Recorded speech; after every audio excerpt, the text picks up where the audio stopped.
시어머니가 임신한 저를 위해 끓여주신 귀한 보양 전복죽. 하지만 그 죽을 시누이가 먼저 뺏어 먹었습니다. 제가 이 사실을 알리자마자 시어머니는 새파랗게 질리며 절규했죠. 세상에, 큰일 났다. 그 순간 시누이는 바닥에 쓰러졌고 그날 밤 저희 집 문을 경찰이 두드렸습니다. 마음 쉼터를 찾아주신 구독자 여러분, 안녕하세요. 우리네 인생에는 삶과 죽음, 행복과 비극의 경계가 단 한 숟가락 차이로 갈리는 순간이 있습니다. 저는 종종 입은 부처, 마음은 악마라는 말을 듣곤 했습니다. 하지만 매일 저를 아가라 부르고 스스로를 어미라 칭하던 그 여인이 마음속에 그토록 끔찍한 계획을 품고 있을 줄은 꿈에도 몰랐습니다. 시어머니가 직접 쟁반에 받쳐 제 방까지 가져다 주신 김이 모락모락 나는 고소한 전복죽 한 그릇, 인자한 미소로 어서 먹고 기운 차려서 튼튼한 아기 낳으라던 그 목소리가 아직도 생생합니다. 하지만 시누이의 끝없는 식탐과 아나무인 격인 성격이 뜻하지 않게 제 목숨을 구했고 시댁 전체를 돌이킬 수 없는 비극의 구렁텅이로 몰아넣었습니다. 그날 오후 세상에 큰일 났어 라며 내지르던 시어머니의 비명은 아마 평생 잊지 못할 겁니다. 제 이름은 김선아, 올해 28입니다. 저는 서울에서 나고 자란 평범한 집안의 딸입니다. 부모님은 두 분 다 퇴직 공무원이시고 경제적으로도 어느 정도 여유가 있는 편입니다. 제 남편 박민주는 경기도 외곽에서 작은 가게를 하는 집안의 아들로 서글서글한 인상에 말솜씨가 좋은 남자였죠. 제가 민준 씨와 결혼을 결심했을 때 부모님은 반대가 심하셨습니다. 어머니는 민준 씨의 어머니, 즉 시어머니인 박 여사의 눈매가 칼날처럼 날카롭고 입술이 얇다며 저런 관상은 팔자가 센 관상이니 며느리로 들어가면 평생 고생할 거라고 하셨죠. 하지만 어리고 순진했던 저는 그 모든 말을 한 귀로 듣고 한 귀로 흘렸습니다. 민준 씨와 나눈 3년간의 뜨거운 사랑을 믿었고 제가 진심으로 잘하면 시어머니를 친어머니처럼 여기면 언젠가는 돌멩이도 마음을 열 것이라 믿었습니다. 그리고 정말 결혼 후 첫 인연은 시어머니가 제 씀씀이를 지적하거나 살림 솜씨를 타박하는 등 까다롭게 굴긴 했지만 전반적으로는 평온하게 흘러갔습니다. 모든 것이 비틀어지기 시작한 건 제가 첫 아이를 임신하고 4개월 차에 접어들면서부터였습니다. 이전의 냉랭함은 온데간데 없이 박 여사는 갑자기 태도가 돌변했습니다. 그녀는 저를 살뜰히 챙기기 시작했고 집안일에는 손도 못 대게 했으며 심지어 직접 장을 봐와 온갖 보양식을 끓여주었습니다. 우리 집안의 민준이가 유일한 아들인데 네가 드디어 대를 이을 장손을 가졌으니 내가 잘 챙겨야지. 예전에 내가 엄하게 굴었던 건 다 너 잘 되라고 가르치려 그런 거니 마음에 담아두지 말거라. 그 말을 듣고 저는 눈물이 핑 돌았습니다. 제 진심이 드디어 시어머니의 마음을 움직였다고 생각했죠. 그 인자한 미소 뒤에 날카롭게 갈아놓은 칼날이 숨겨져 있을 줄은 상상도 못한 채 말입니다. 그날은 유난히 무더운 여름날 오후였습니다. 입덧 때문에 컨디션이 좋지 않아 회사에서 돌아오는 길이 무척 힘들었습니다. 집에 들어서자마자 부엌에서 풍겨오는 고소한 냄새가 코를 찔렀습니다. 박 여사는 제게 달려와 가방을 받아들며 다정하게 말했습니다. 우리 아가 왔니? 어서 방에 올라가서 쉬렴. 시원하게 씻고 있어. 엄마가 방금 완도산 활전복으로 전복죽 쑤었으니 이따가 가져다 줄게. 내 아버지가 사위 몸보신 시켜주라고 용돈 보내주신 걸로 산 거야. 산모한테도 아기한테도 엄청 좋단다. 저는 감동해서 고개를 끄덕였습니다. 네 어머니, 감사합니다. 너무 고생하셨어요. 저는 욕조에 몸을 담그고 피로를 풀었습니다. 목욕을 마치고 부엌으로 내려가려는데 방문이 벌컥 열렸습니다. 시어머니가 아닌 22살의 시누이 박민지였습니다. 민지는 어릴 때부터 오냐오냐 자라 제멋대로이고 성격이 드세기로 유명했죠. 그녀의 손에는 방금 시어머니가 저를 위해 끓였다던 뜨끈한 전복죽 그릇이 들려 있었습니다. 저를 보자마자 민지는 입술을 삐죽이며 쏘아 붙였습니다. 언니는 좋겠네. 온 식구가 무슨 여왕님 모시듯 하잖아. 우리 엄마 한 푼 두 푼 아끼는 사람이 비싼 활전복을 사와서 언니 보양식을 해주고 근데 언니 꼴 좀 봐. 포동포동 살쪄서 영양실조는커녕 과잉이겠구먼. 저는 부딪히기 싫어 부드럽게 웃으며 말했습니다. 민지야, 무슨 소리야. 어머님이 뱃속 손주 생각해서 끓여주신 거지. 민지는 흥소리를 내며 제 화장대 의자에 털썩 주저앉았습니다. 됐고 가식 떨지 마. 나 오늘 놀다 와서 배고픈데 밥은 아직 안 됐잖아. 이 죽 냄새 좋네. 언니가 나한테 양보해. 임신했다고 너무 먹으면 살쪄서 나중에 오빠한테 버림받는다. 내가 먹어주는 게 언니 몸매 관리 도와주는 셈쳐.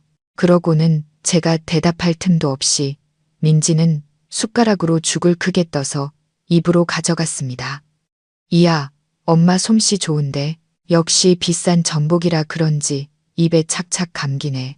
저는 원래 식탐이 없는 데다 저렇게 무례하게 구는 시누이와 싸워봤자 좋을 게 없다고 생각했습니다. 그래, 죽 한 그릇 양보하는 게 뭐라고 이따가 어머니께 잘 말씀드리면 되지. 저는 의자에 앉아 민지가게 눈 감추듯 죽 한 그릇을 싹 비우는 것을 지켜봤습니다. 맛있다. 다음에 또 해달라고 해야지. 민지가 빈 그릇을 탁 소리나게 내려놓으며 만족스럽게 입맛을 다셨습니다. 바로 그때 계단에서 시어머니의 다급한 발소리가 들려왔습니다. 박 여사는 오렌지 주스 한 잔을 더 들고 방으로 들어왔습니다. 저를 보자마자 환하게 웃으며 말했죠. 우리 아가 죽 다 먹었니? 맛있었어? 싹싹 비워야 건강해지지. 그 말이 채 끝나기도 전에 박 여사는 그대로 굳어버렸습니다. 그녀의 시선은 화장대 위 텅 빈 그릇과 만족스러운 표정으로 배를 문지르고 있는 민지에게 번갈아 꽂혔습니다. 박 여사의 얼굴이 순식간에 붉은기를 잃고 시체처럼 하얗게 그리고 잿빛으로 변해갔습니다. 오렌지 주스를 든 손이 사시나무 떨듯 떨려 주스가 밖으로 흘러넘쳤습니다. 민지야, 너 내가 그 죽을 먹었니? 박 여사의 목소리는 갈라지고 공포에 질려 있었습니다. 민지는 아직 상황 파악을 못하고 어깨를 으쓱하며 대답했습니다. 응, 배고파서 그냥 먹었어. 언니가 양보해줬는데 뭐 엄마 왜 그래? 딸내미가 죽 한 그릇 먹은 게 그렇게 아까워? 세상에 맙소사, 네가 날 죽이는구나, 이년아. 박 여사는 비명을 지르며 손에 든 주스 잔을 바닥에 떨어뜨렸습니다. 쨍그랑 소리와 함께 잔이 산산조각 났습니다. 그녀는 민지에게 달려들어 딸의 어깨를 미친 듯이 흔들었습니다. 눈은 공포로 뒤집혀 있었죠. 뱉어내, 당장 뱉어내. 누가 이걸 먹으래. 이건 선아 주려고 끓인 거란 말이야. 왜 네가 먹어, 이 바보 같은 년아.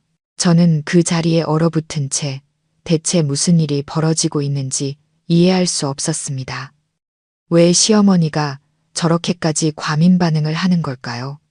전복죽 한 그릇, 아무리 비싸다 한들 딸에게 토해내라고 할 정도는 아니지 않습니까? 엄마, 미쳤어? 아파. 민지가 엄마의 손을 뿌리치며 인상을 썼습니다. 왜 이래? 이 죽에 독이라도 탔어. 왜 나더러 토하라는 건데? 민지가 무심코 던진 말에 박 여사는 바닥에 주저앉고 말았습니다. 핏기 하나 없는 얼굴로 더듬거렸죠. 끝났어. 다 끝났어. 제가 그녀를 부축하려 다가서는 순간 민지가 갑자기 배를 움켜쥐었습니다. 얼굴이 새빨갛게 달아오르더니 이내 창백하게 변했습니다. 민지는 격렬하게 기침을 하기 시작했고 두 손으로 목을 쥐어 뜯었습니다. 마치 무언가 뜨거운 것이 목구멍을 태우는 것처럼요. 엄마, 살려줘. 너무 뜨거워. 아파. 민지는 침대 위로 쓰러져 온몸을 경련하기 시작했습니다. 입에서는 하얀 거품이 쉴 새 없이 흘러나왔습니다. 눈앞에서 벌어진 끔찍한 광경에 저는 극심한 충격에 빠졌습니다. 민지야, 너 왜 이래? 저는 비명을 지르며 신우이에게 달려가 응급처치를 시도했습니다. 그때 박 여사는 넋이 나간 사람처럼 발작하는 딸을 부둥켜 안고 처절하게 울부짖었습니다. 내 딸아, 엄마가 너를 해쳤구나. 일부러 그런 게 아니야. 세상에, 누가 내 딸 좀 살려줘요.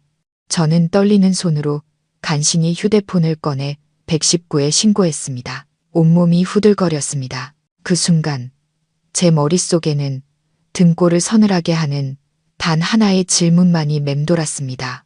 저 죽은 원래 나를 위한 것이었다. 만약 민지가 탐욕을 부리지 않았다면, 만약 내가 저 죽을 먹었다면, 지금 저렇게 경련하며 거품을 물고 쓰러져 있는 사람은 바로 나와 내 뱃속의 아이였을 것이다. 구급차의 사이렌 소리가 동네의 고요한 밤을 찢었습니다. 민지는 의식불명 상태로 실려 나갔습니다. 박 여사는 시든 나뭇잎처럼 축 늘어진 채 구급차를 따라갔습니다. 저는 텅 빈 방 안에 빈죽 그릇과 바닥에 낭자한 오렌지 주스 자국을 보며 홀로 서 있었습니다.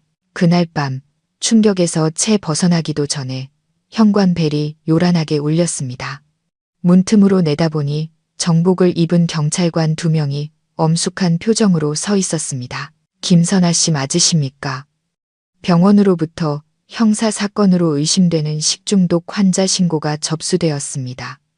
조사가 필요하니 협조해 주시기 바랍니다. 문이 열리고 차가운 밤바람이 집 안으로 불어 닥쳤습니다. 저는 그 순간부터 제 인생과 이 가족의 삶이 결코 예전 같을 수 없으리라는 것을 직감했습니다. 그 끔찍한 전복죽의 비밀은 무엇이었을까요? 시어머니는 왜 저를 그토록 해치려 했던 걸까요? 이야기는 이제 막 시작되었고 앞으로 벌어질 일들은 상상보다 훨씬 더 끔찍했습니다. 그날 밤 경찰관들의 갑작스러운 방문은 초기 사실 확인 절차에 불과했습니다.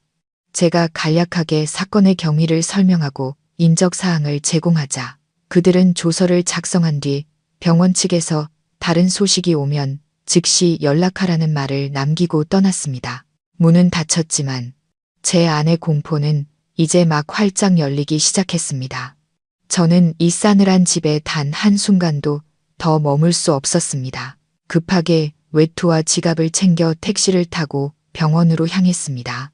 새벽 2시의 병원 복도는 쥐 죽은 듯 고요했고 질병과 이별의 냄새인 소독약 냄새가 코를 찔렀습니다. 응급실 앞에 다다르자 시어머니 박 여사가 차가운 쇠 의자에 웅크리고 앉아 있는 것이 보였습니다. 평소에 거만하고 날카로운 모습은 온데간데 없고 머리는 산발이 된 채 넉나간 눈으로 허공을 응시하고 있었습니다. 곁에는 남편 민준 씨가 앉아 있었습니다. 제가 다가서는 것을 보자 민준 씨가 고개를 들었습니다. 그의 눈은 붉게 충혈되어 있었죠. 임신한 아내가 한밤중에 힘겹게 온 것을 걱정하기는커녕 그의 첫마디는 비난이었습니다. 이제야 오면 어떡해. 집에서 뭘 했길래 민지가 저 지경이 되도록 내버려둬. 엄마 말로는 당신이 안 먹어서 민지가 먹었다며 맞아? 저는 할 말을 잃었습니다. 시어머니가 그새 이야기를 그렇게 빨리 꾸며냈단 말인가? 저는 박 여사를 쳐다봤지만 그녀는 제 시선을 피하며 고개를 돌렸습니다. 그녀의 어깨는 가늘게 떨리고 있었습니다. 무슨 그런 말을 해? 어머님이 나 먹으라고 가져다 주셨지만 내가 손대기도 전에 민지가 멋대로 들어와서 뺏어 먹은 거야. 내가 말릴 틈도 없었어. 근데 왜 내 탓을 해? 저는 분노를 억누르며 또박또박 대답했습니다. 민준 씨가 버럭 소리를 지르려던 순간 응급실 문 위쪽에 등이 꺼졌습니다. 문이 열리고 담당 의사가 마스크를 벗으며 심각한 표정으로 걸어 나왔습니다. 박 여사는 용수철처럼 튀어올라 의사의 팔을 붙잡았습니다. 선생님, 제 딸은 괜찮은가요? 살 수 있는 거죠? 의사는 박 여사와 저희 부부를 차례로 쳐다보았습니다. 그의 눈에는 날카로운 의심이 서려 있었죠. 그는 한 글자 한 글자 사람의 마음을 꿰뚫는 듯 천천히 말했습니다. 환자는 일단 위세척과 해독 혈청 주사로 위기는 넘겼습니다. 하지만 그는 잠시 말을 멈추더니 엄격한 목소리로 물었습니다. 가족분들, 환자에게 뭘 먹였습니까? 위세척액에서 다량의 비소와 스트리크닌 성분이 검출되었습니다. 이건 맹독성 물질입니다. 조금만 늦었어도 15분만 늦었어도 호흡 부전으로 사망했을 겁니다. 비소, 스트리크닌. 저는 그 말을 중얼거리며 다리가 풀려 바닥에 주저앉을 뻔했습니다. 그것들은 주로 쥐약이나 맹독성 화학물질에 들어있는 성분이었습니다. 그 말을 들은 박 여사는 얼굴에서 핏기가 완전히 가셨습니다. 그녀는 뒷걸음질 치다 벽에 부딪혔습니다. 아니, 아닐 거야. 그냥 전복죽이었어요. 전복죽일 뿐이라고요. 아마 상한 전복이었나 봐요. 의사는 미간을 찌푸리며 단호하게 말했습니다. 어머님, 상한 전복은 기껏해야 복통이나 식중독을 일으킬 뿐입니다. 이건 급성 화학물질 중독입니다. 이런 독극물은 전복에서 저절로 생겨날 수 없습니다. 음식의 출처를 솔직하게 밝히지 않으시면 저희는 살인 미수 혐의로 경찰에 수사를 의뢰할 수밖에 없습니다. 살인 미수라는 두 글자가 마치 마른 하늘의 날벼락처럼 떨어졌습니다. 박 여사는 온몸을 떨며 땀을 비오듯 쏟아냈습니다. 그녀는 아들 민준 씨에게 애원하는 눈빛을 보냈습니다. 민준 씨가 황급히 어머니를 부축하며 억지 미소를 지으며 의사에게 말했습니다. 선생님, 오해십니다. 저희 어머니가 연세가 있으셔서 깜빡하시는 겁니다. 아마 시장에서 화학약품에 절인 가짜 전복을 사오신 모양입니다. 앞으로는 더 조심하겠습니다. 중요한 건 동생이 살았다는 거니까 제발 일을 크게 만들지 말아 주십시오. 의사는 못마땅한 듯 고개를 저으며 차갑게 한마디 던지고는 자리를 떴습니다. 필요하다면 법의학 감정을 위해 위세척액 샘플은 보관해 두겠습니다. 가족분들, 알아서 잘 처리하십시오. 의사의 모습이 복도 너머로 사라지자 숨 막히는 침묵이 흘렀습니다. 저는 어머니를 감싸고 있는 남편을, 그리고 딸에 대한 걱정이 아닌 두려움에 떨고 있는 시어머니를 보았습니다. 끔찍한 진실이 제 머릿속에서 서서히 모습을 드러냈습니다. 그 죽은 나를 위한 것이었다. 박 여사가 직접 끓이고 직접 가져와서 몸보신하라며 간곡히 권했던 그 죽. 만약 내가 그 죽을 먹었다면 지금 저 안치실에 누워있을 시신은 바로 나와 내 뱃속의 아이였을 것이다. 저는 박 여사 앞으로 다가가 더 이상 존경심이라고는 찾아볼 수 없는 얼음장 같은 목소리로 물었습니다. 어머니, 솔직히 말씀하세요. 그 죽에 뭘 넣으셨어요? 왜 저를 죽이려고 하셨어요? 박 여사는 화들짝 놀라 저를 쳐다보았습니다. 그녀의 눈에는 붉은 핏발이 서 있었고 분노와 공포가 뒤섞여 있었습니다. 너 지금 무슨 소리를 하는 거냐? 내가 널 왜 죽여? 난 그저 내 몸보신을 시켜주려던 것뿐이야. 재수없게 민지가 먹은 거라고. 입 닥쳐. 갑자기 민준 씨가 소리치며 제 어깨를 거칠게 밀쳤습니다. 저는 비틀거리며 뒤로 물러났습니다. 엄마가 지금 정신이 없으신데 위로는 못해줄 망정 범인으로 몰아. 엄마가 널 얼마나 아끼는데 비싼 전복죽까지 끓여주셨는데 일이 이렇게 되니 엄마 탓을 해. 너 양심도 없어? 저는 남편이라고 부르던 그 남자를 보았습니다. 너무나 낯설고 소름 끼쳤습니다. 그는 전복죽에 왜 독이 들어있었는지는 전혀 궁금해하지 않았습니다. 오직 맹목적으로 자신의 어머니를 감싸기에만 급급했죠. 아니면 그 역시 모든 것을 알고 있었던 걸까요? 민준 씨, 의사 선생님 말 못 들었어. 스트리크닌, 맹독성 쥐약 성분이라고. 세상 어느 가짜 전복에 그런 게 들어있어. 저는 절망 속에서 소리쳤습니다. 민준 씨는 눈을 부릅뜨고 목소리를 낮춰 위협했습니다. 집안일은 집에 가서 해결해. 경찰이든 누구든 한마디라도 더 짓거리면 나도 가만 안 있을 줄 알아. 그렇게 말하고 민준 씨는 박 여사를 부축해 회복실 쪽으로 가버렸습니다. 저는 차가운 복도에 홀로 남겨졌습니다. 두 모자의 뒷모습을 보며 제가 얼마나 끔찍한 덫에 빠져 살았는지 깨달았습니다. 그들에게 저는 며느리도 아내도 아니었습니다. 그저 제거해야 할 장애물에 불과했죠. 하지만 왜 저와 그들의 핏줄을 이은 뱃속의 손주까지 죽이려 한 걸까요? 한 가지 생각이 머리를 스쳤습니다. 당장 집으로 돌아가야 한다. 민지가 먹다 남긴 죽, 부엌에 있는 냄비, 그리고 독극물 포장지, 분명 어딘가에 남아있을 것이다. 서두르지 않으면 박 여사나 민준 씨가 모든 증거를 인멸할 것이다. 저는 눈물을 닦고 병원을 뛰쳐나왔습니다. 동이 트기 시작하는 새벽, 안개가 자욱했습니다. 저는 알지 못했습니다. 그 집에 돌아갔을 때 제가 방금 목격한 것보다 훨씬 더 끔찍한 광경과 마주하게 되리라는 것을. 시어머니의 위선적인 가면을 완전히 벗겨낼 그 광경을 말입니다. 그리고 여러분, 그거 아세요? 바로 그 집 뒤뜰, 희미한 손전등 불빛 아래에서 저는 시어머니가 하는 짓을 보고 비명을 지르지 않기 위해 입을 틀어막아야 했습니다. 저는 차가운 철제 대문 뒤에 몸을 숨겼습니다.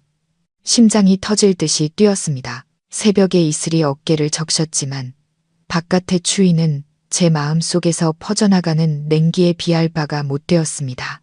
눈앞, 희미한 손전등 불빛이 비추는 뒤뜰 한 구석, 바나나 나무가 무성한 곳에 익숙한 시어머니의 모습이 보였습니다.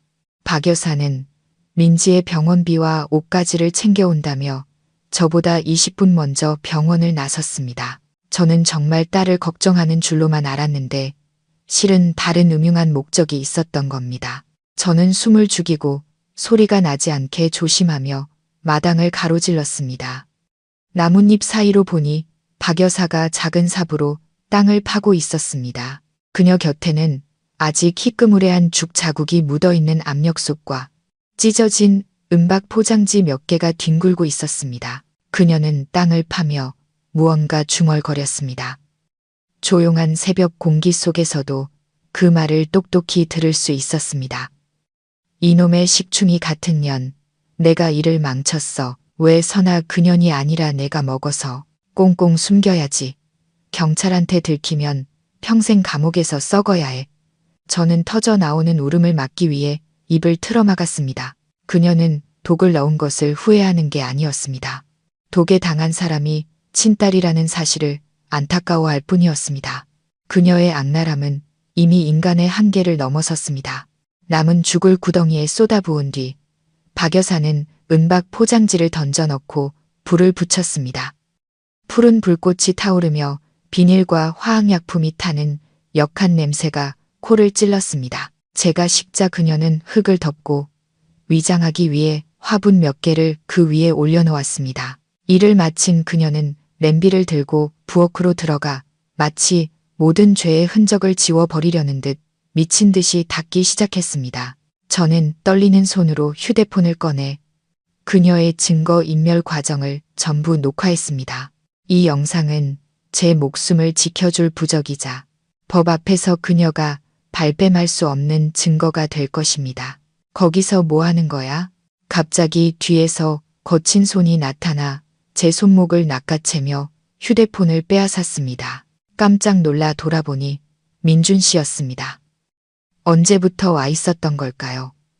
그는 유령처럼 제 등 뒤에 서서 분노에 찬 눈으로 저를 노려보고 있었습니다. 휴대폰 돌려줘. 저는 소리치며 휴대폰을 되찾으려 했지만 임신한 여자의 힘으로 분노에 찬 남자를 당해낼 수는 없었습니다. 민준 씨는 아직 녹화 중인 휴대폰 화면과 방금 흙을 파헤친 흔적이 남은 뒷뜰을 번갈아 보았습니다. 그는 비웃음을 흘리며 제게 얼굴을 바싹 들이대고 이를 갈며 말했습니다. 무슨 꿍꿍이야.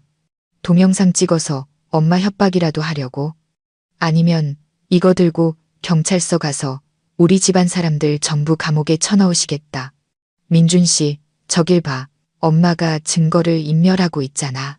방금 독약 봉지를 묻었어. 당신, 사람이긴 해. 어떻게 살인 행위를 감싸줄 수가 있어. 저는 절망 속에서 눈물을 쏟아내며 소리쳤습니다. 소란스러운 소리에 박 여사가 부엌에서 뛰쳐나왔습니다. 그녀는 민준 씨가 저를 붙잡고 있는 것을 보고는 다짜고짜 달려들어 울고불고 난리를 쳤습니다. 세상에, 이 며느리가 나를 해치려 하네. 나는 그냥 찻잎 찌꺼기랑 거름 좀 묻으려고 한 건데 그걸 동영상으로 찍어서 내가 독약을 묻었다고 뒤집어 씌우려 해. 민준아, 내 마누라가 이렇게 막돼 먹은 년이다. 어설프기 짝이 없는 연극이었습니다. 박 여사는 울면서도 저를 쏘아보며 자신의 아들이 무조건 자기 편을 들어줄 것이라 확신하고 있었습니다. 그리고 제 예상대로 민준 씨는 제 휴대폰의 동영상을 망설임 없이 삭제하고 소파 위로 던져버렸습니다. 그는 제게 손가락질하며 소리쳤습니다. 입 닥쳐. 엄마는 연세 드셔서 그런 거야. 뭘 묻든 엄마 마음이지. 당신이 뭔데 함부로 넘겨 짚어. 의사가 식중독이라면 식중독인 거야. 민지가 밖에서 뭘 잘못 주워 먹었겠지. 한 번만 더 엄마가 독을 탔다는 소리 짓거리면 당신 정신병원에 쳐넣어 버릴 줄 알아. 임신했다고 내가 못 때릴 것 같아. 저는 민준 씨를 보며 심장이 산산조각 나는 것 같았습니다. 제가 사랑하고 평생의 의지처가 될 것이라 믿었던 남자의 진짜 모습은 비겁하고 잔인하며 악에 동조하는 자였습니다. 그는 자신의 어머니가 무슨 짓을 했는지 똑똑히 알면서도 너덜너덜해진 가족의 체면을 지키기 위해 눈과 귀를 막고 아내의 입까지 막아버린 겁니다. 좋아. 아주 잘났어. 저는 뒷걸음질 치며 눈물을 닦고 두 모자를 똑바로 쳐다봤습니다. 동영상 지우면 끝날 것 같아요. 하늘이 보고 있어요. 하늘의 그물은 넓고 성기어 보이지만 결코 놓치는 법이 없다고요. 민지가 병원에서 사경을 헤매고 있는데 두 사람은 양심의 가책도 느끼지 않으세요. 박 여사는 찔리는지 고개를 돌렸습니다. 민준 씨는 차갑게 코웃음을 치며 저를 계단 쪽으로 밀었습니다. 방으로 올라가. 이제부터 집 밖으로 한 발짝도 나갈 생각 마. 민지 일은 내가 알아서 할 테니. 저는 신혼방이었던 그 방에 갇히고 말았습니다. 문이 쾅 닫히고 밖에서 열쇠가 철컥하고 잠기는 소리가 감옥문이 닫히는 소리처럼 들렸습니다. 저는 침대에 주저앉아 아파오는 배를 감싸 안았습니다. 더 이상 울지 않았습니다. 지금 약한 모습을 보이면 저와 제 아이가 죽는다는 것을 알았기 때문입니다. 여기서 탈출해야 한다. 사람의 탈을 쓴 악마들의 소굴에서 벗어나야 한다. 그날 저녁 집안의 공기는 납처럼 무거웠습니다. 박 여사와 민준 씨는 거실에서 소곤거리며 무언가 의논했고 가끔 긴 한숨 소리가 들려왔습니다. 그들은 모든 일이 순조롭게 해결되었고 증거는 인멸되었으며 저는 통제되었다고 생각했겠죠. 하지만 그들은 착각했습니다. 그들이 미처 계산하지 못한 것이 하나 있었습니다. 바로 심각한 화학물질 중독 환자를 접수했을 때의 병원 업무 처리 절차였죠. 시계가 저녁 8시를 가리켰습니다. 밖에서는 장대비가 쏟아졌고 천둥 번개가 쳤습니다. 갑자기 현관 벨이 집안의 무서운 침묵을 깨고 날카롭게 울려 퍼졌습니다. 박 여사는 화들짝 놀라 찻잔을 떨어뜨렸습니다.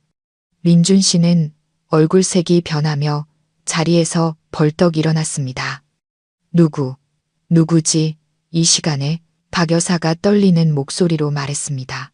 저는 방문에 귀를 바싹 대고 심장이 터질 듯한 소리를 들었습니다.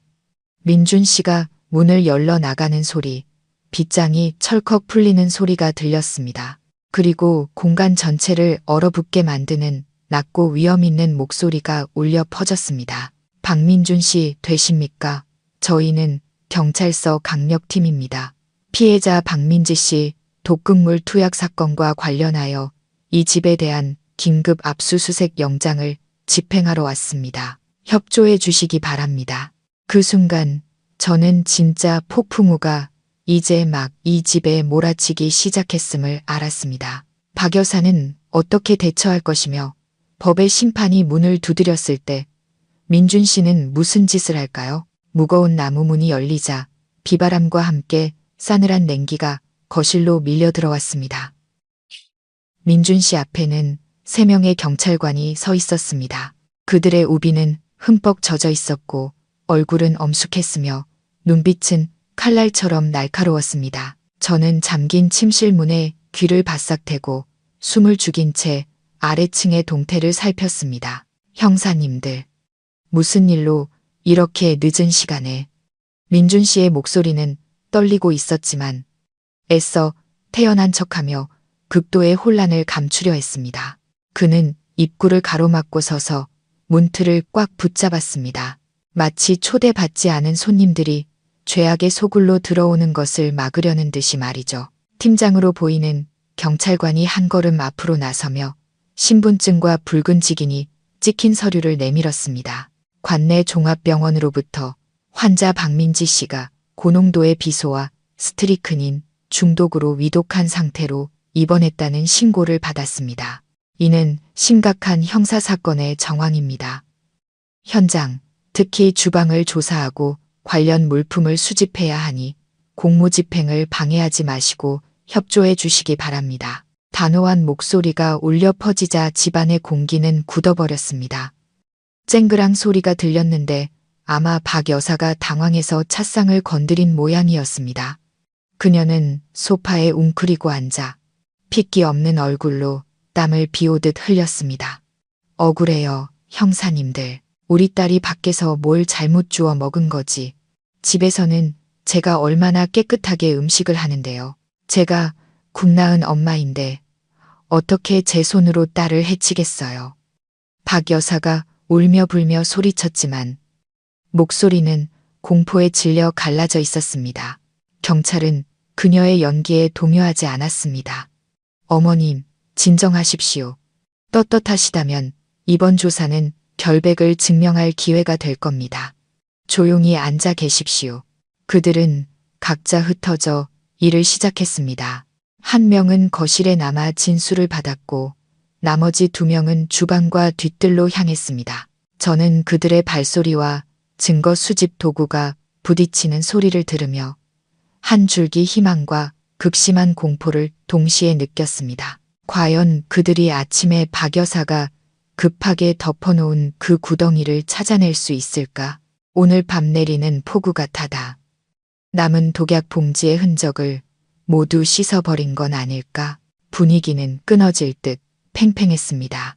민준 씨는 박 여사 맞은편에 앉아 하얗게 질릴 때까지 2 손을 꽉 쥐고 있었습니다. 그의 눈은 쉴 새 없이 굴러갔고 가끔씩 경찰의 손전등, 불빛이 번쩍이는 뒤뜰 쪽을 훔쳐보았습니다. 팀장님, 보고합니다. 뒤뜰 구석에 최근에 땅을 파헤친 흔적이 있습니다. 위에는 화분으로 위장되어 있습니다. 흙에서 비닐과 화학약품이 타는 듯한 역한 냄새가 나는데 비가 많이 왔음에도 냄새가 다 가시지 않았습니다. 뒤뜰에서 들려온 한 형사의 보고는 똑똑히 들렸습니다. 저는 박 여사가 숨막히는 소리를 내며 그대로 입을 다무는 것을 들었습니다.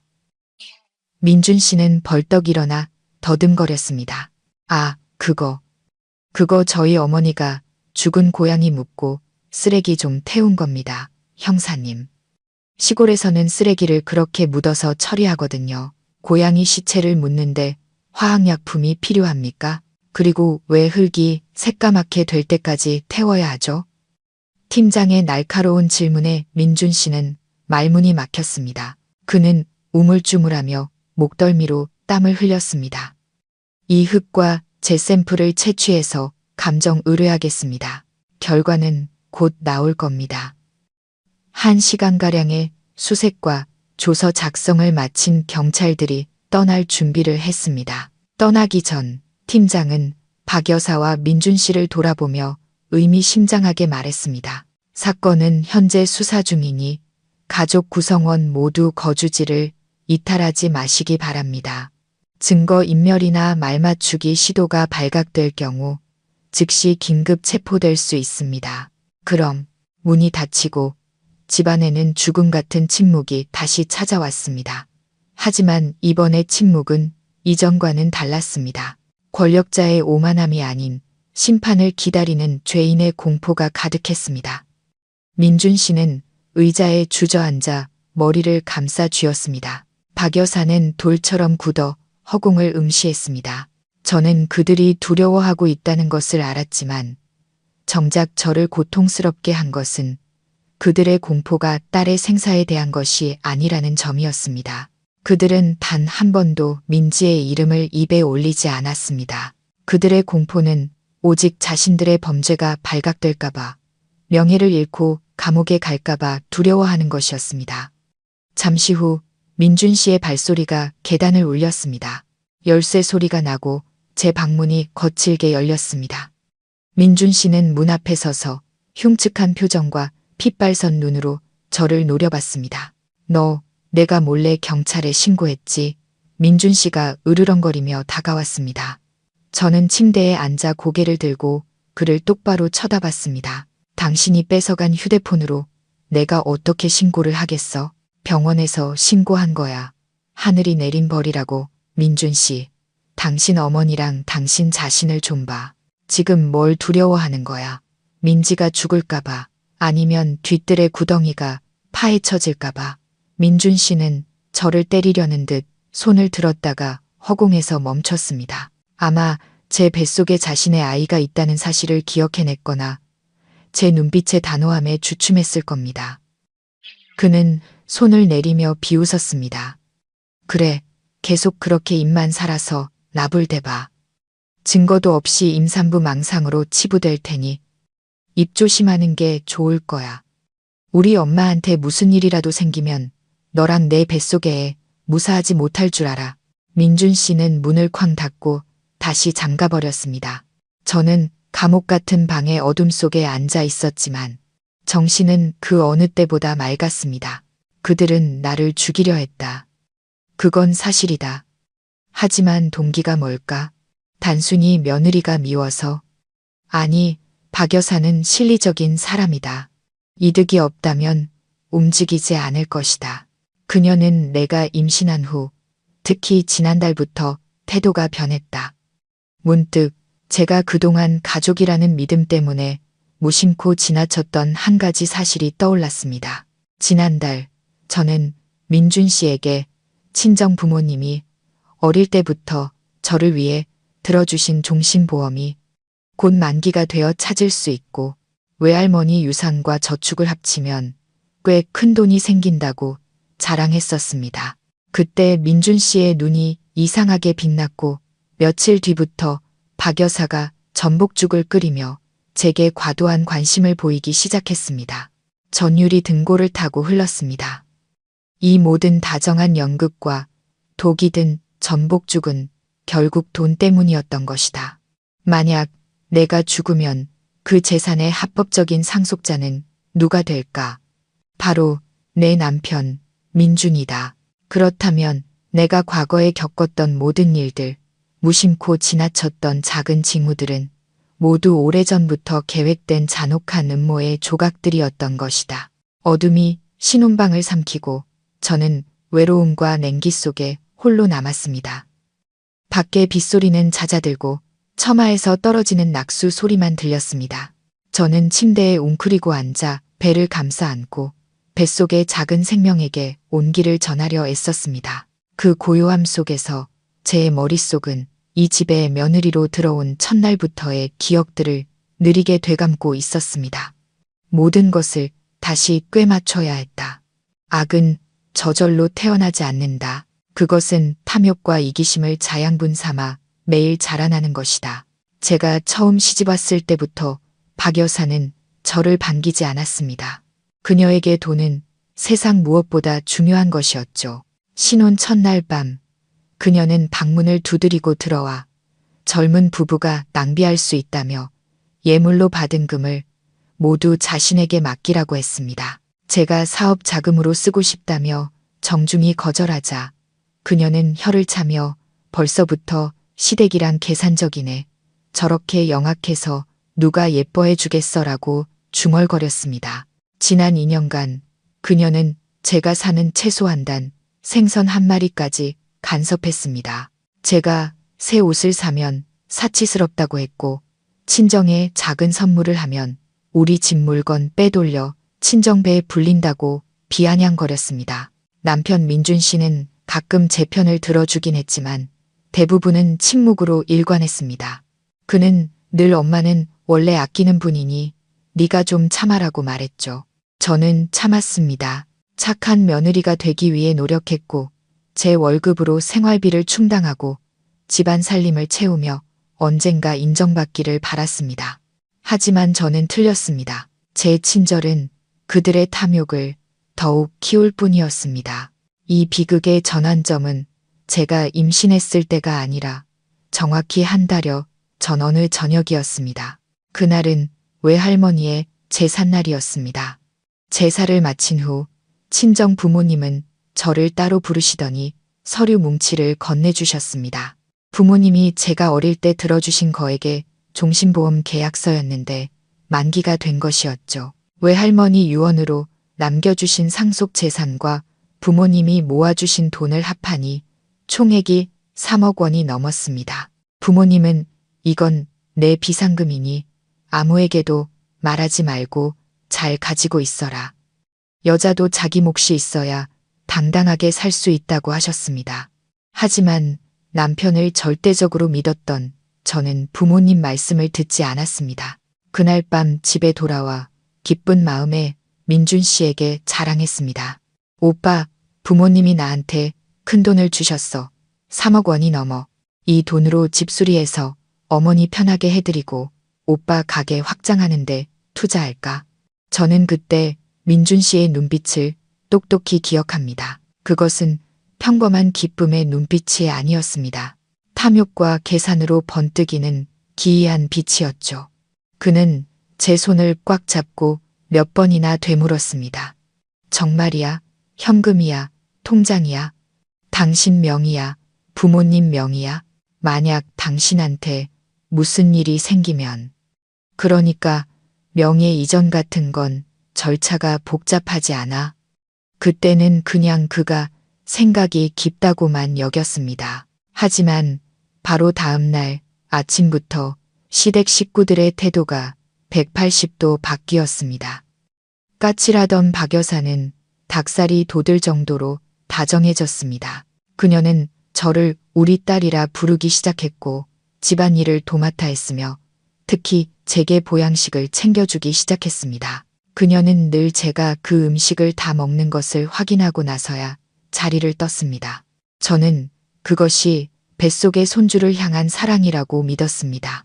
하지만 이제 어둠 속에서 모든 것을 되짚어 보니 끔찍한 진실을 깨달았습니다. 그녀는 제 건강을 위해서가 아니었습니다. 사냥하기 전에 사냥감을 살찌우고 있었던 겁니다.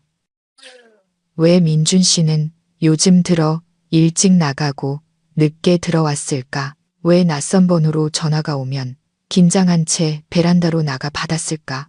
왜 은행에서 온 대출 독촉장을 내가 볼세라 감췄을까?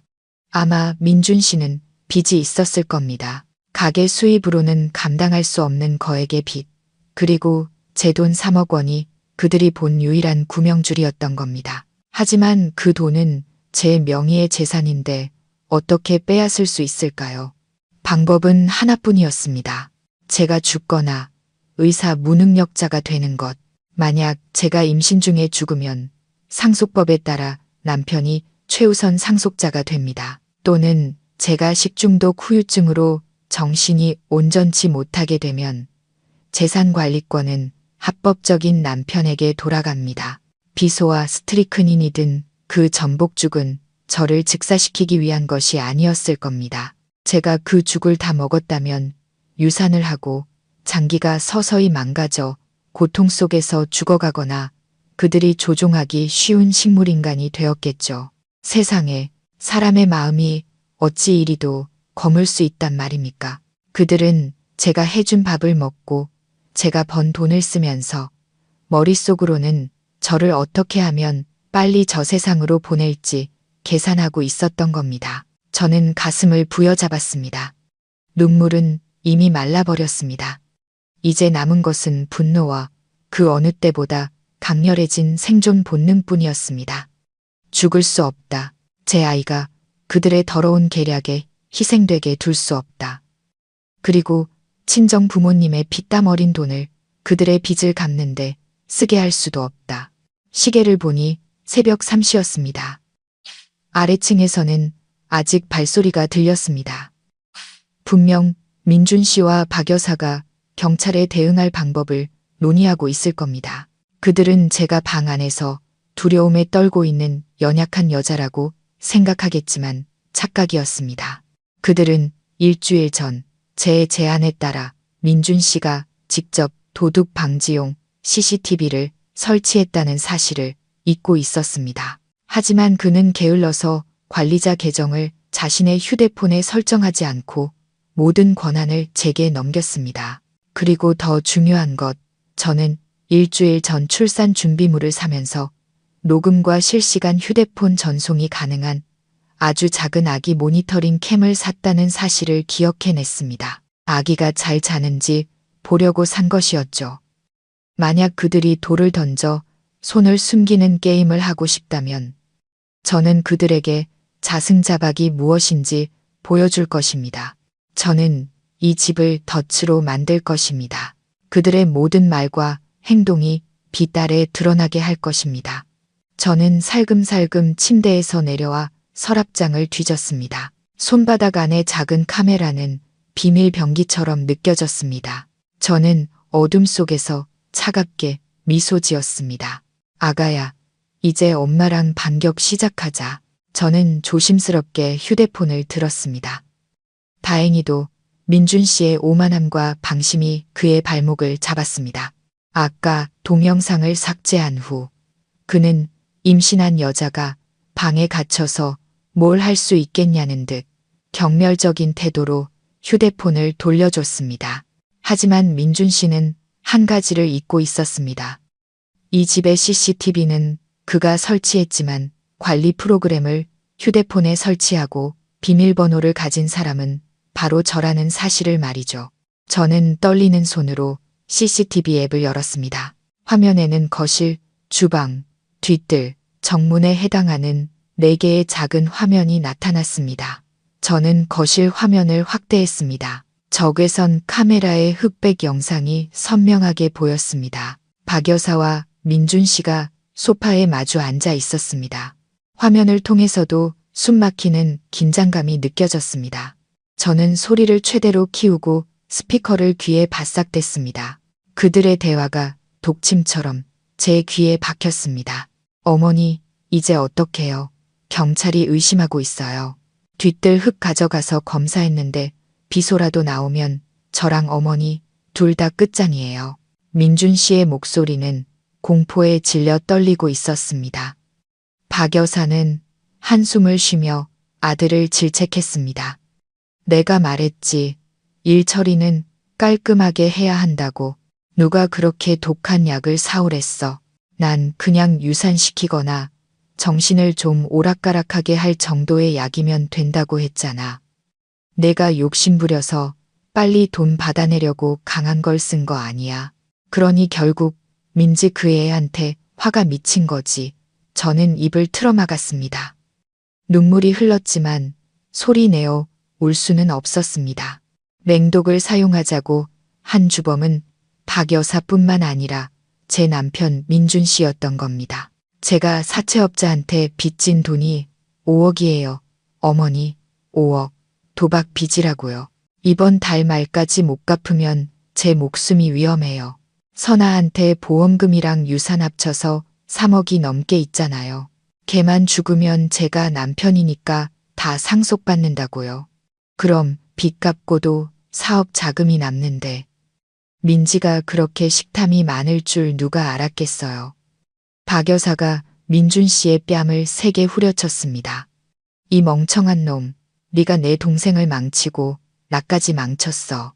이제 민지는 병원에서 사경을 헤매고 경찰은 우리를 주시하고 있어.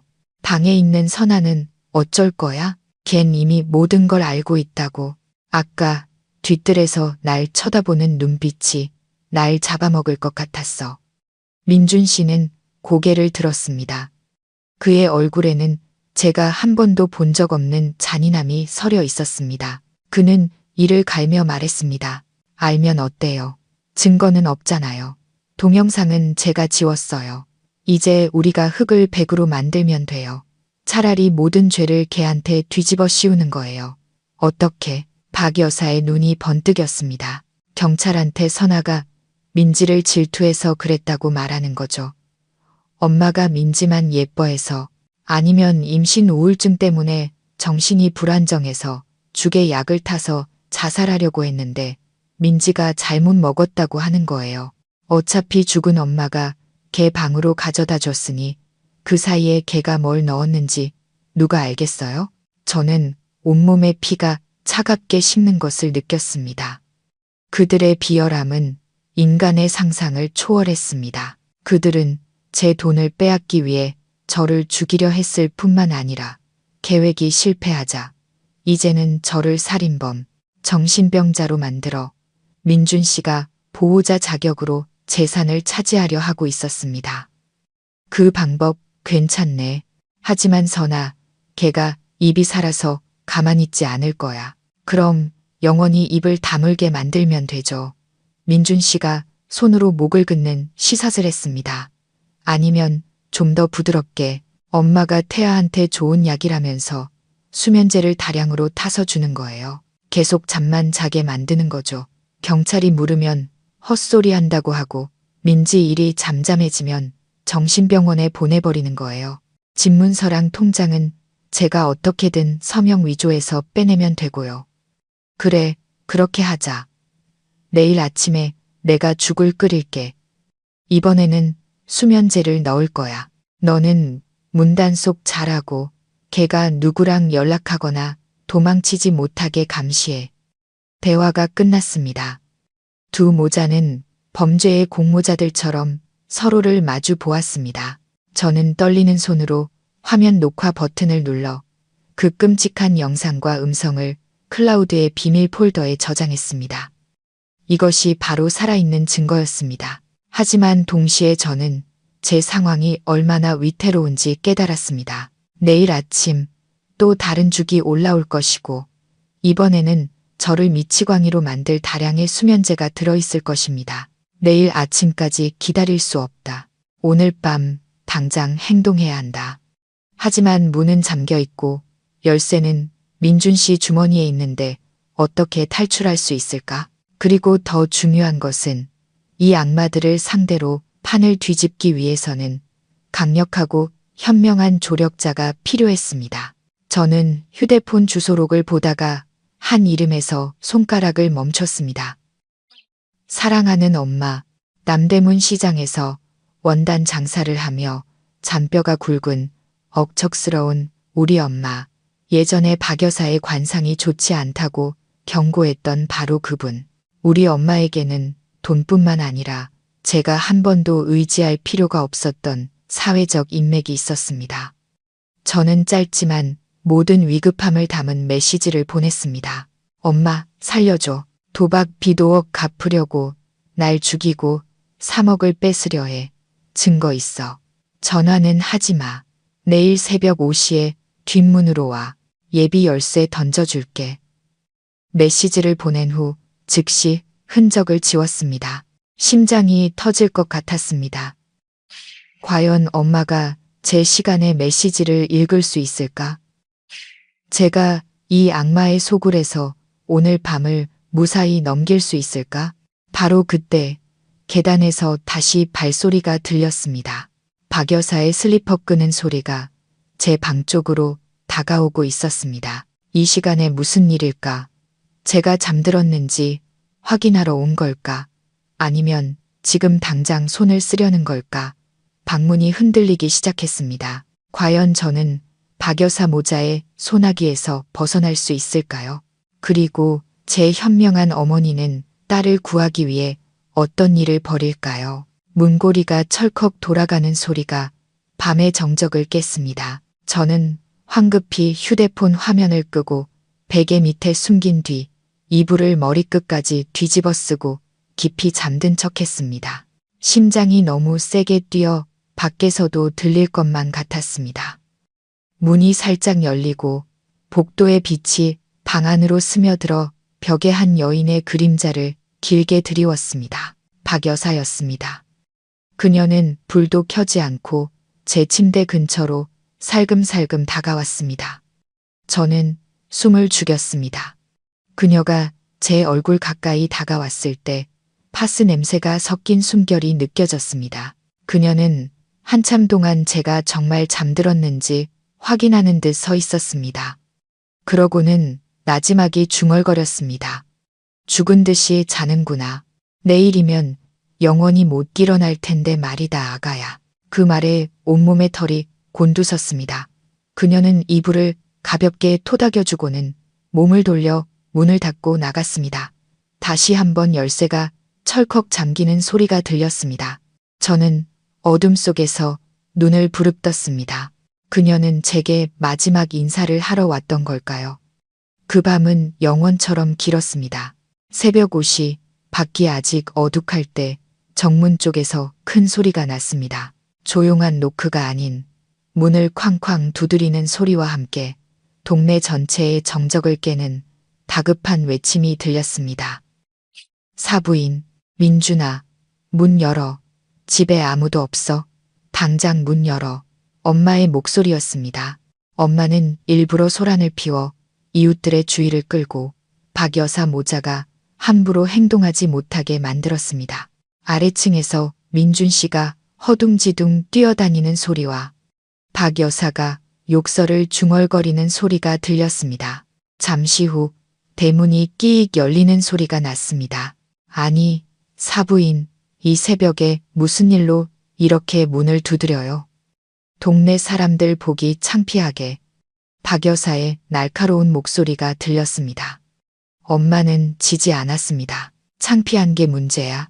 간밤에 우리 선아가 살려달라고 소리치는 꿈을 꿨어. 속이 새까맣게 타서 밤새 전화했는데 받지를 않잖아. 당신들 내 딸한테 무슨 짓을 한 거야? 비켜. 내 딸부터 봐야겠어. 엄마는 그대로 집 안으로 밀고 들어와 계단을 성큼성큼 올라왔습니다. 선아야, 문 열어. 괜찮니? 엄마, 나 여기 있어. 문이 잠겼어. 저는 문을 두드리며 소리쳤습니다. 밖에서 민준 씨가 우물쭈물했습니다. 장모님, 선아가 피곤해해서 푹 자라고 잠근 겁니다. 푹 자긴 누가 푹 자. 당장 안 열면 경찰 부를 줄 알아.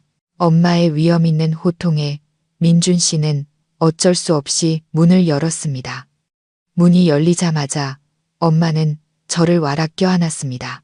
제 몸을 구석구석 살피고 보쑥해진 얼굴을 보며 눈물을 흘렸습니다. 하지만 이내 눈물을 닦고 문가에 서 있는 민준 씨와 박 여사를 쏘아보았습니다.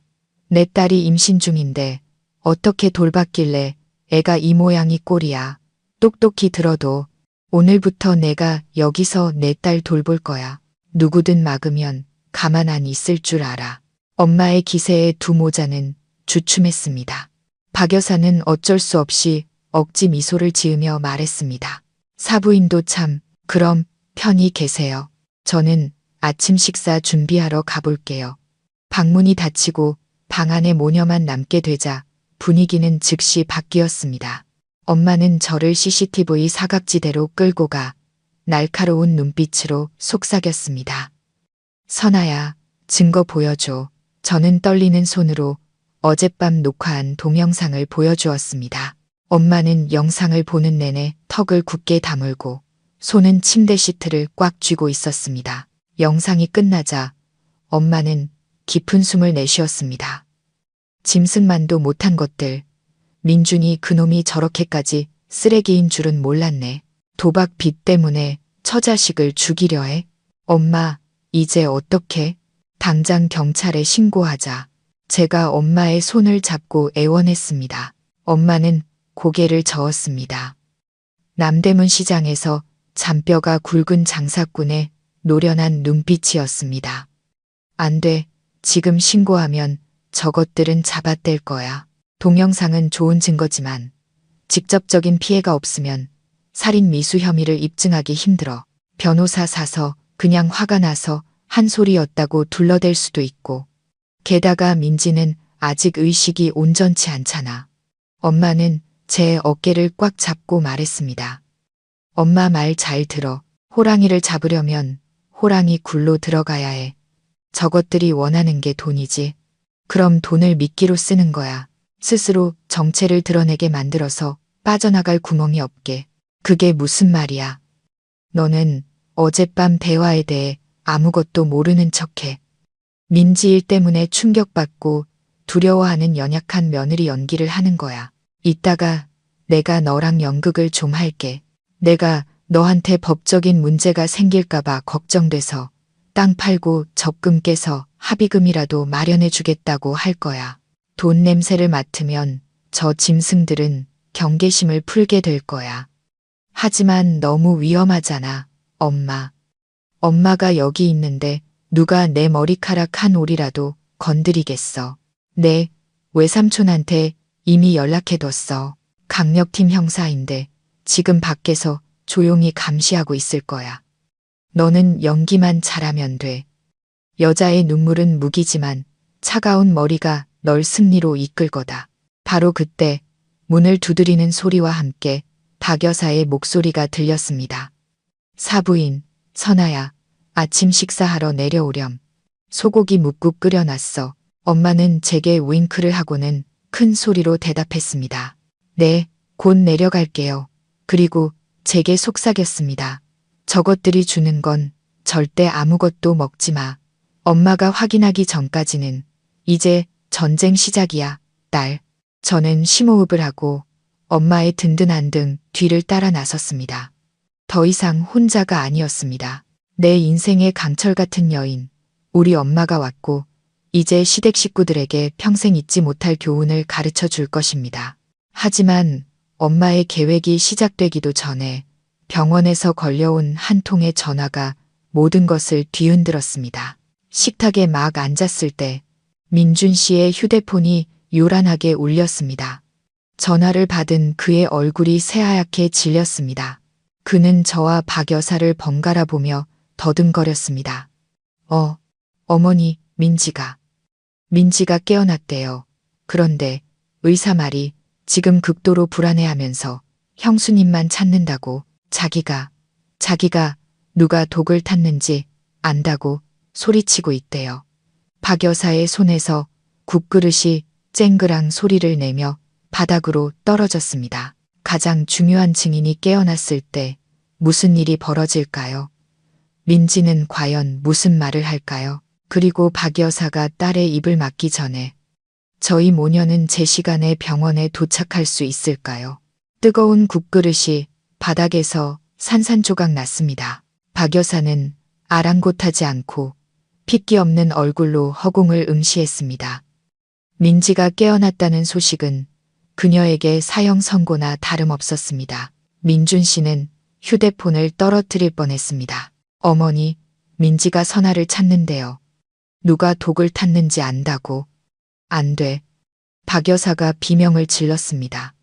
선아를 거기에 보내면 안 돼. 민지는 지금 헛소리하는 거야. 내가 가야 해. 내가 먼저 만나야 한다고.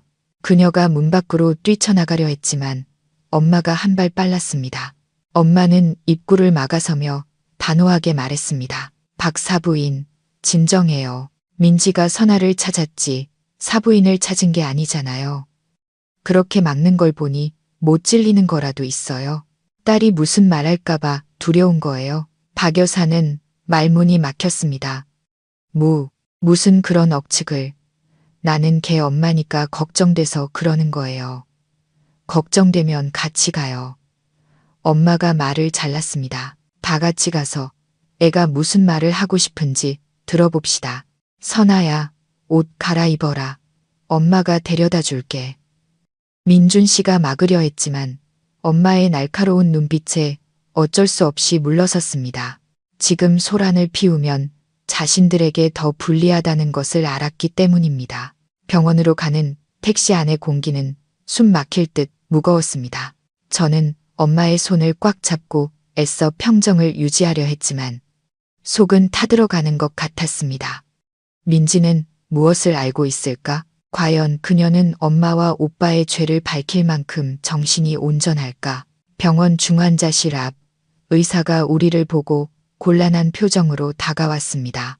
환자가 의식은 찾았지만 정신적으로 매우 불안정합니다.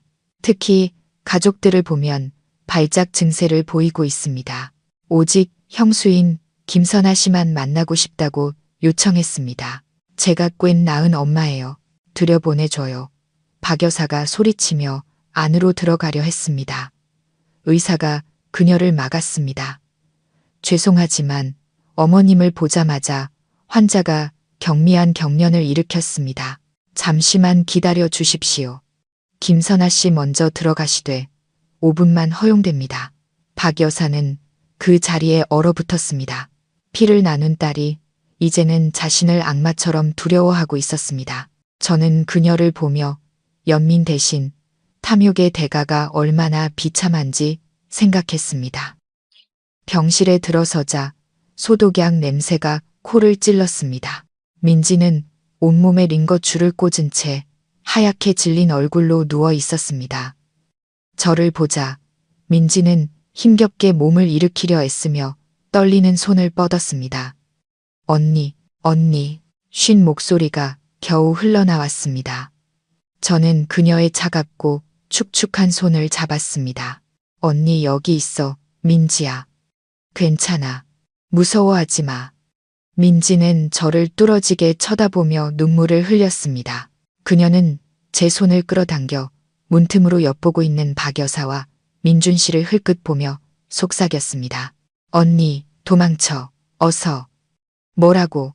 그 죽, 엄마가 가루 넣는 거 봤어. 민지는 숨을 헐떡이며 고통스럽게 말을 이었습니다. 엄마는 언니한테 좋은 태교약이라고 했는데 내가 먹을 때 엄마 눈빛이 너무 무서웠어. 엄마가 언니를 죽이려고 했어. 저는 충격에 빠졌습니다. 민지는 그 죽을 먹을 때부터 이미 무언가 이상하다는 것을 어렴풋이 느끼고 있었던 겁니다. 알아, 민지야. 언니 다 알고 있어. 너는 걱정 말고 치료에만 집중해. 민지는 겁에 질려 고개를 저었습니다. 그녀는 환자복 주머니에서 작게 구겨진 쪽지를 꺼내 제 손에 억지로 쥐어주었습니다. 이거 아까 오빠가 와서 내가 입 열면 산소호흡기 뗄 거라고 협박했어. 너무 무서워. 언니, 날 살려줘. 그리고 언니도 꼭 살아. 거기까지 말한 민지는 심하게 기침을 했고 옆에 있던 심박 측정기에서 경고음이 울렸습니다. 의사와 간호사들이 달려와 저를 밖으로 내보냈습니다. 저는 민지가 준 구겨진 쪽지를 꽉 쥐었습니다. 심장이 터질 것 같았습니다. 민준 씨는 우리보다 먼저 와서 병상에 누운 친동생을 협박했던 겁니다. 그의 잔인함은 인간의 도리를 넘어섰습니다. 제가 나오자 박 여사가 제게 달려들어 옷을 잡아챘습니다. 너 민지한테 무슨 말을 한 거야? 걔가 너한테 뭘 줬어? 엄마가 박 여사의 손을 뿌리치며 저를 보호했습니다. 제정신이야. 딸이 사경을 헤매는데 무슨 말을 했는지만 궁금해. 찔리는 게 있으니 그러는 거지. 민준 씨는 제가 쪽지를 쥔 손을 뚫어지게 쳐다보며 위협적으로 다가왔습니다. 손에 쥔 거 뭐야? 이리 내봐. 아무것도 아니야. 저는 손을 등 뒤로 숨겼습니다. 내놓으라고. 민준 씨가 소리치며 제 손을 낚아채려 했습니다. 멈추세요. 복도를 지키던 경찰관 2명이 다가왔습니다. 여기는 병원입니다. 소란 피우시면 경찰서로 연행하겠습니다. 민준 씨는 이를 갈며 물러섰지만 저를 향한 증오의 눈빛은 거두지 않았습니다. 저와 엄마는 구석으로 갓떨리는 손으로 쪽지를 폈습니다. 약 상자에서 찢어낸 듯한 종이에는 떨리는 글씨로 이렇게 쓰여 있었습니다. 오빠 도박 비도억. 엄마가 시골 땅 다 팔아도 못 갚음. 언니 보험금 노리는 거야. 당장 도망쳐. 오늘 밤에 그들이. 마지막 글자는 번져서 읽을 수 없었습니다. 오늘 밤 그들이 무엇을 하려 했을까? 저를 죽이려 했을까? 아니면 재산 양도 각서에 서명하도록 강요했을까? 엄마는 쪽지를 읽고 얼굴이 굳었지만 이내 결심한 듯 눈을 빛냈습니다. 좋아. 중요한 증인과 증거를 추가로 확보했어. 하지만 아직 저것들을 한 번에 잡기엔 부족해. 저것들보다 한 발 먼저 움직여야 한다. 엄마, 어떻게? 엄마는 제 귀에 대고 아침부터 구상했던 계획을 속삭였습니다. 오늘 저녁에 민준이한테 네가 너무 무서워서 보험금이랑 땅 판 돈 전부 줄 테니 민지일 합의금으로 쓰고 빚도 갚으라고 말해.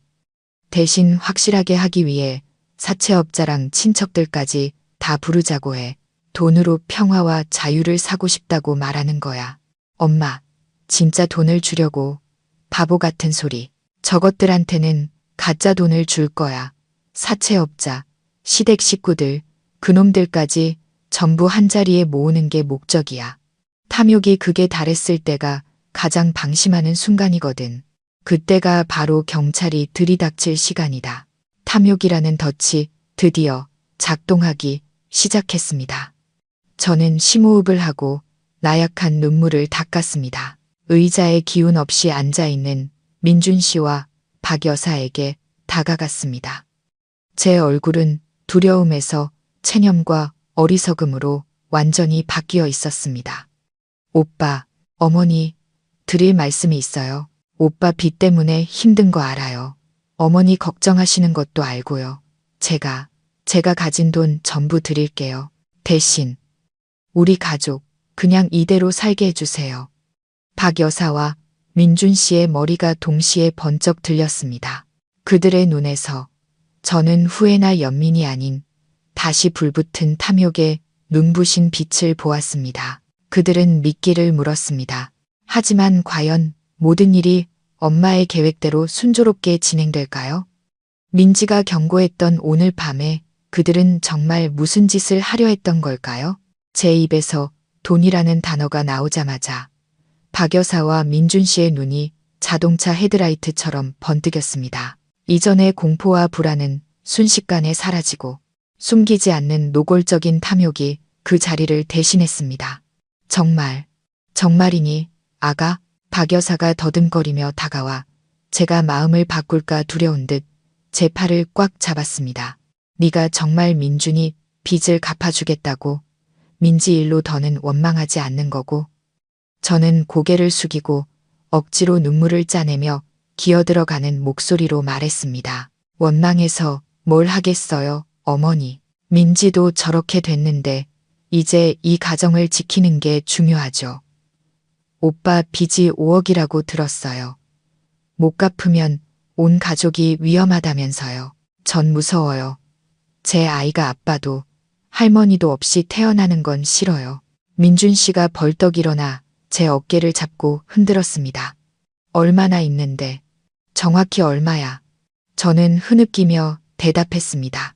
보험 만기된 게 3억 조금 넘고 제 적금이랑 부모님이 주신 시골 땅까지 합하면 오빠 빚은 다 갚을 수 있을 거예요. 하지만 민준 씨가 으르렁거렸습니다. 하지만 너무 큰 돈이라 무서워요. 오빠한테 그냥 줬다가 또 도박에 쓸까봐. 양가 친척들이랑 오빠 채권자까지 다 모인 자리에서 직접 갚고 차용증을 찢어버려야 마음이 놓일 것 같아요. 민준 씨와 박 여사가 서로를 쳐다보았습니다. 그들의 눈에 잠시 의심이 스쳤습니다. 뭘 그렇게 복잡하게 해?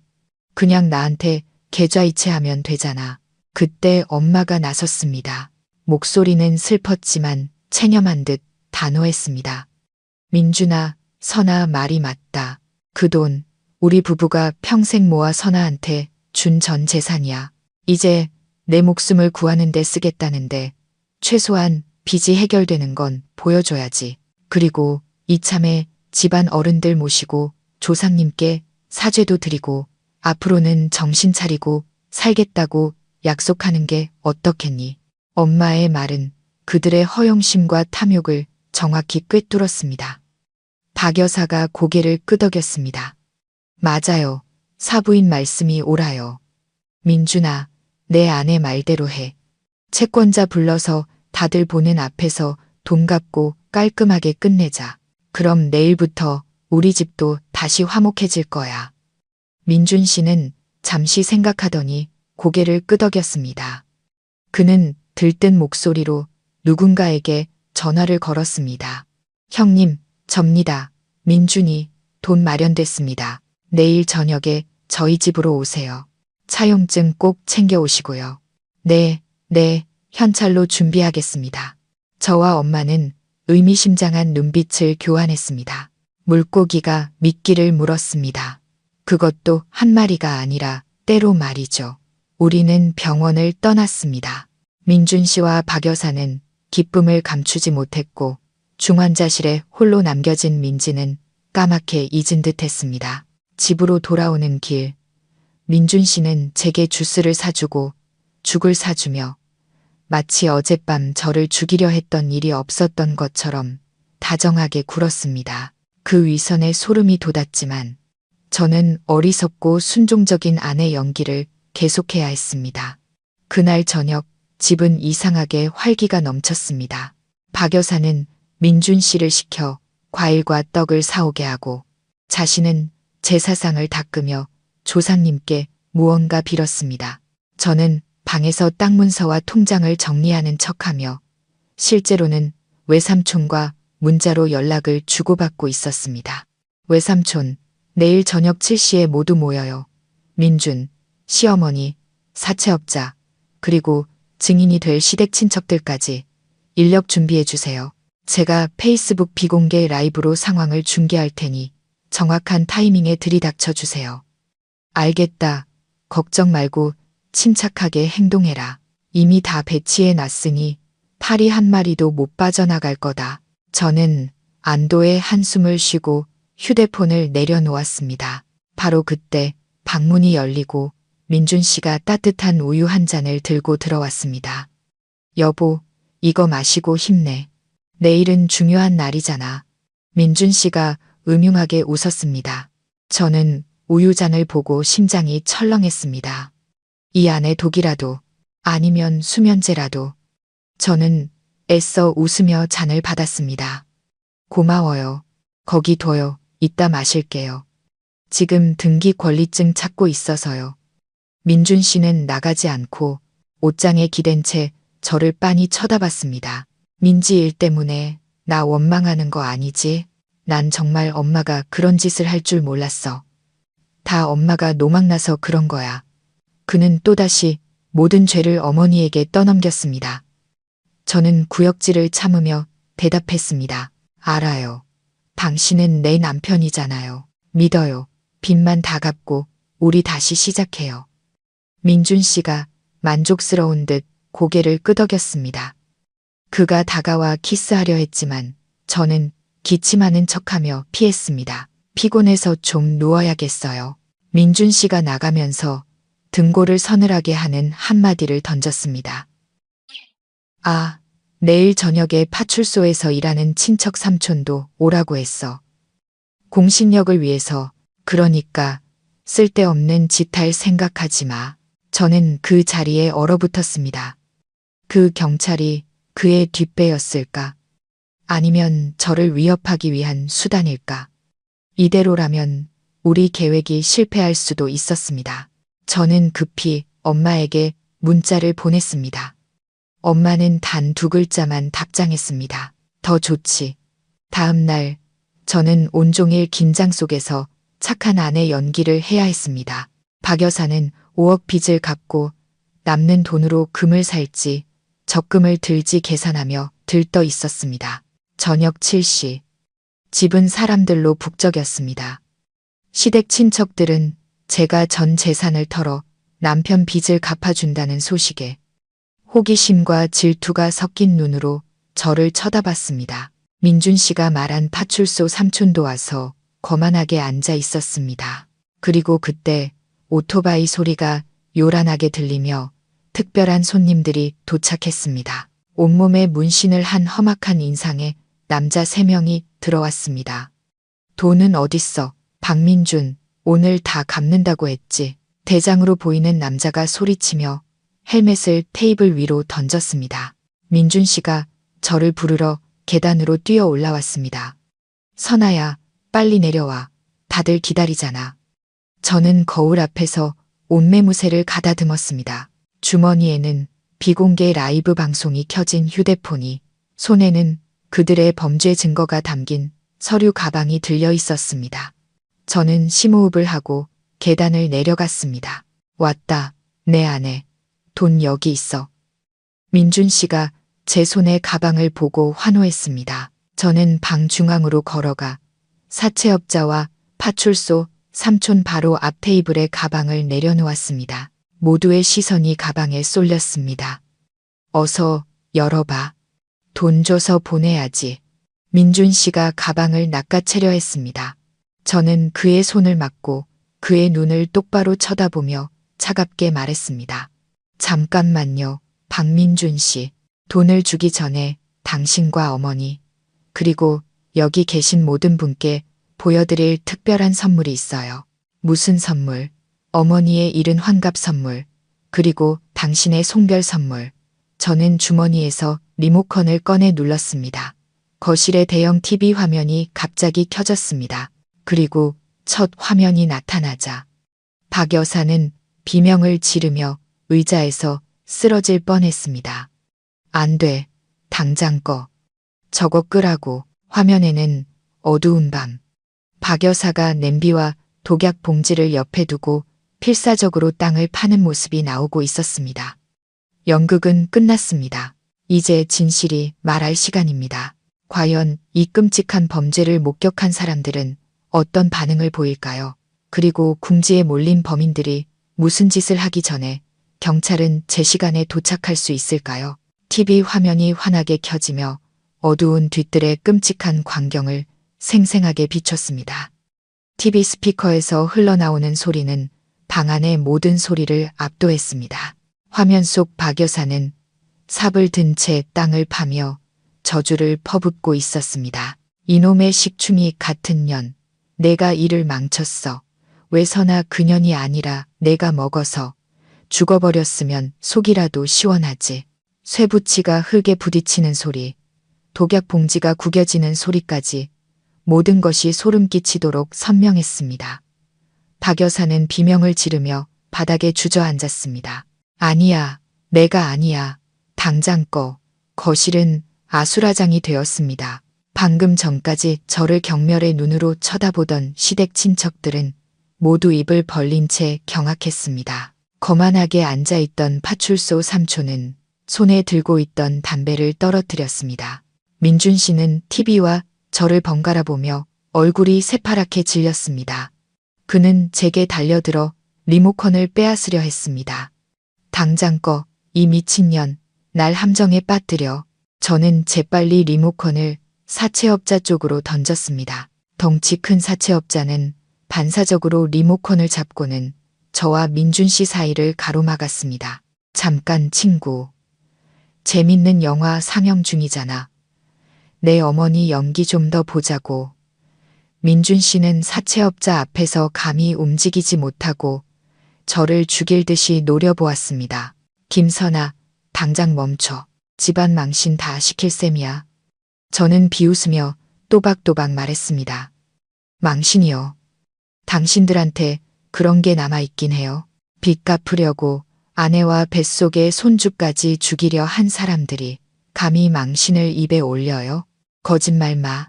증거가 어딨어. 증거요. 그럼 이것도 잘 들어보세요.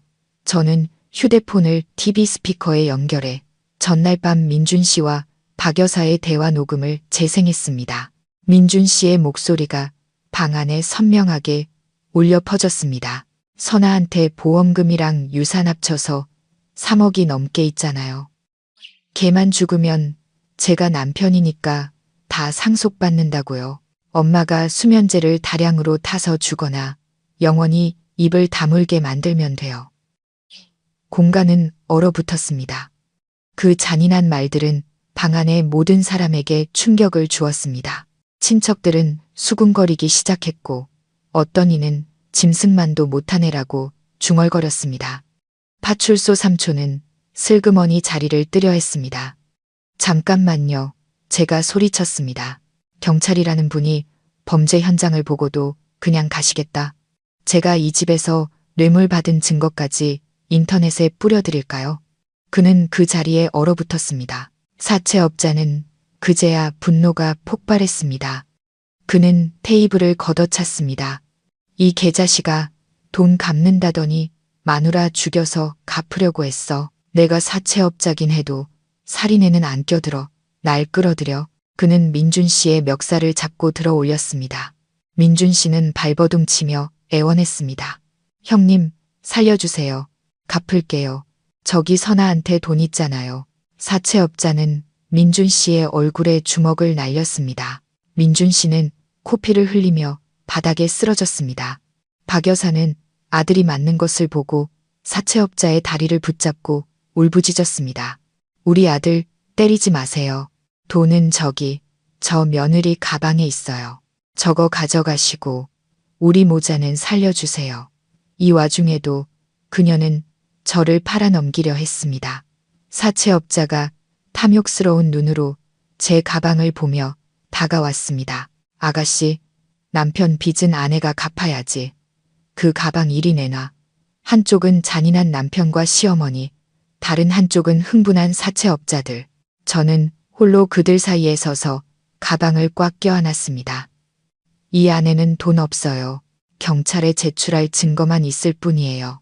저한테 손대면 강도, 폭행죄까지 추가될 겁니다. 웃기지 마.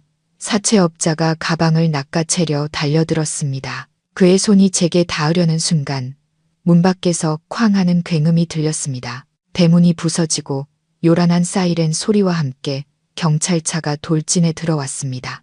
모두 꼼짝 마. 경찰이다. 외삼촌과 무장한 형사들이 순식간에 집 안으로 들이닥쳤습니다. 사채업자는 얼굴이 하얗게 질려 두 손을 들었습니다. 민준 씨는 바닥에 웅크렸고 박 여사는 그 자리에서 기절했습니다. 저는 외삼촌을 보자 그동안 참아왔던 눈물이 터져나오며 바닥에 주저앉았습니다. 악몽이 드디어 끝나가는 순간이었습니다. 하지만 경찰이 민준 씨에게 수갑을 채울 때 그가 미친 듯이 발버둥치며 저를 향해 소리쳤습니다. 그 눈빛은 후회가 아닌 뼈에 사무치는 증오였습니다.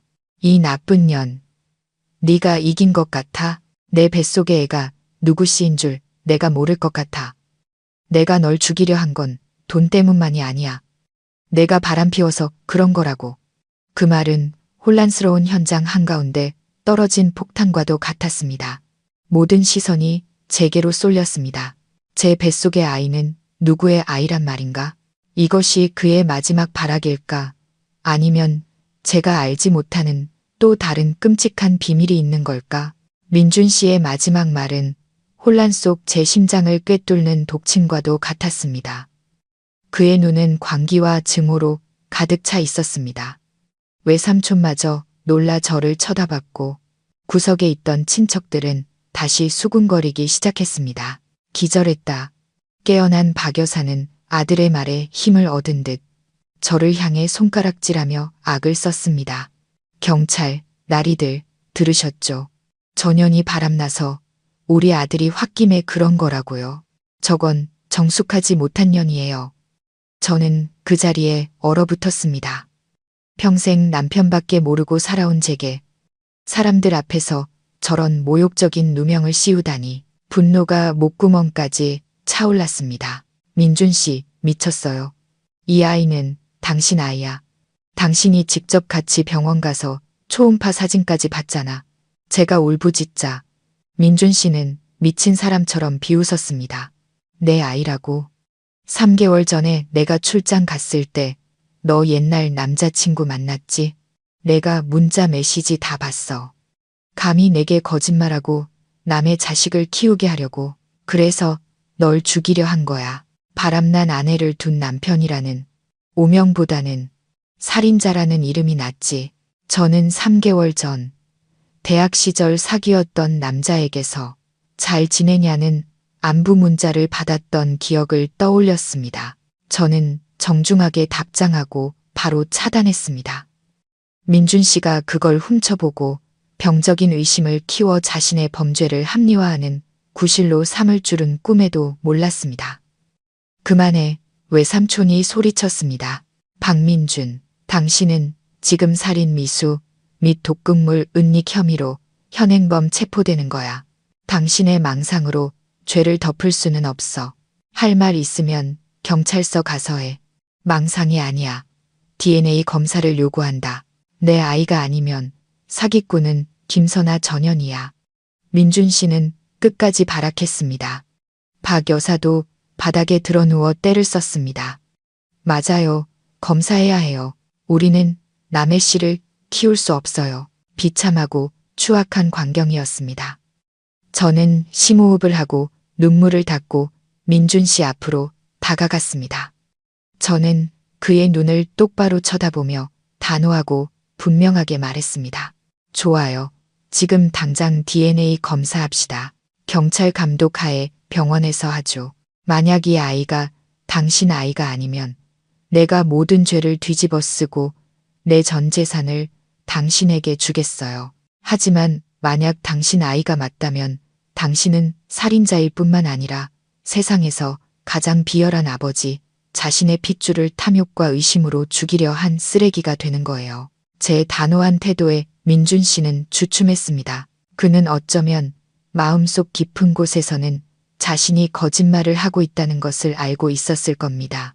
모두 연행해 외삼촌의 명령에 따라 민준 씨와 사채업자 일당이 끌려 나갔습니다.